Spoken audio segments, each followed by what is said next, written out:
O Arte e Letra de hoje conta com a presença de Edson Rodrigues Filho, escritor, roteirista e pós-graduado em marketing. Ele vem ao programa para falar sobre o seu livro Anedotário do Rádio Brasileiro. Até já!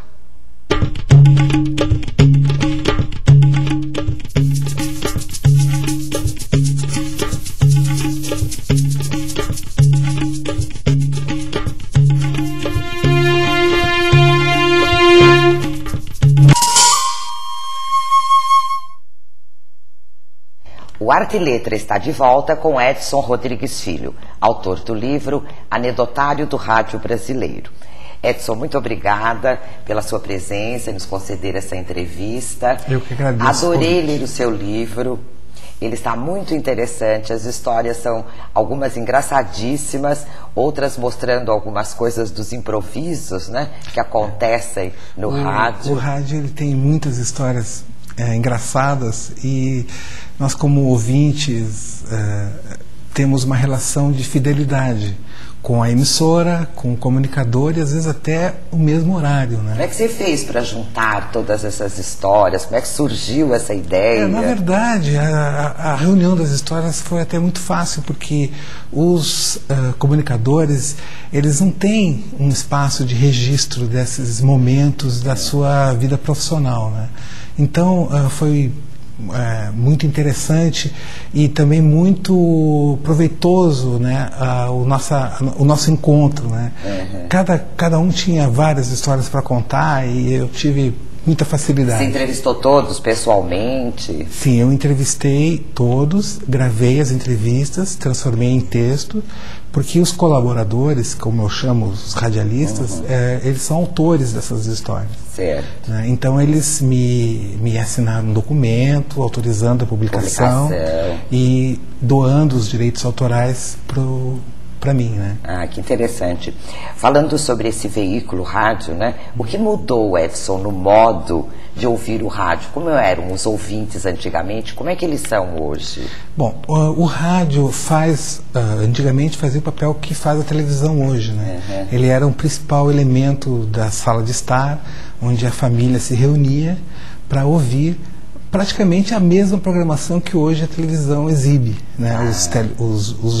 Os programas jornalísticos, os programas de variedades, telenovelas, de radionovelas, melhor dizendo. Hoje a audição do rádio ela é individualizada, né? Nós temos os aparelhos miniaturizados e essa modificação transformou o rádio também, né?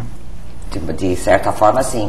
Havia uma preocupação grande, né, que o rádio tomasse a posição, que a TV, aliás, tomasse a posição que era do rádio. E em detrimento do rádio, isso realmente não aconteceu, né? Na verdade, os veículos se complementam, né? A necessidade pela comunicação vai se dividindo com os vários veículos que vão surgindo, né? Certo. Os avanços da nova tecnologia e a nova forma de trabalhar na rádio, principalmente FM, o anedotário ficou com histórias mais interessantes ou menos interessantes? Como é que eu diria que ficaram diferentes, né? Porque antigamente o rádio ele era feito de uma maneira mais improvisada. Não havia as condições que hoje nós temos de gravação, de produção, mas hoje também nós temos histórias engraçadas, com certeza. Mesmo com toda a inovação tecnológica. Sem dúvida, porque é feito por pessoas, no fim das contas, né? Por mais que se recorte, se arrume, existe o momento do ao vivo, né? E no ao vivo a gente está sempre sujeito a alguma coisa, todas as coisas, né? Realmente. Edson, daqui a um tempo, esse seu livro servirá como um documento, concorda? Qual a importância de registrar, assim, essa história desse passado do veículo rádio?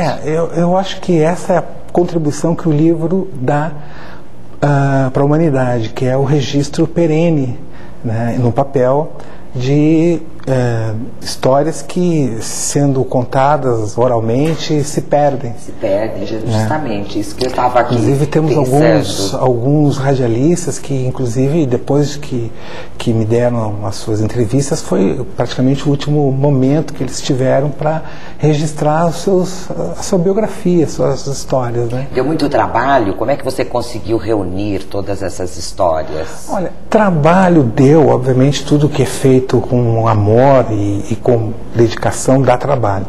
Mas a receptividade foi muito grande. Os radialistas me receberam com os braços abertos, né? Não foi difícil, não. As anedotas do livro foram protagonizadas por muitos profissionais que trabalharam no rádio durante anos. Luiz Fernando Malhoca é um deles.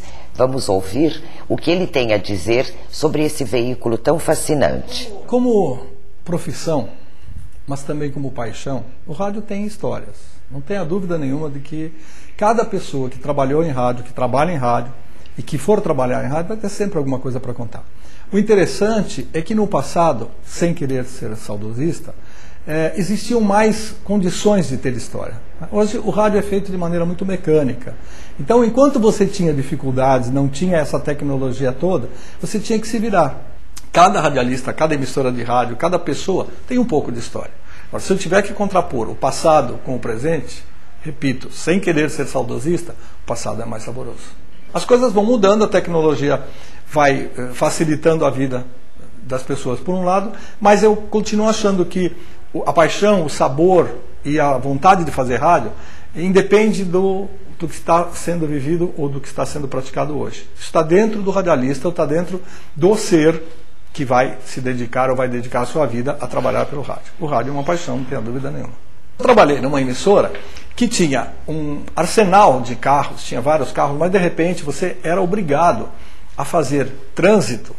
Eu não vou contar, eu conto o milagre, mas não conto o santo. A gente era obrigado a fazer trânsito de dentro de uma viatura.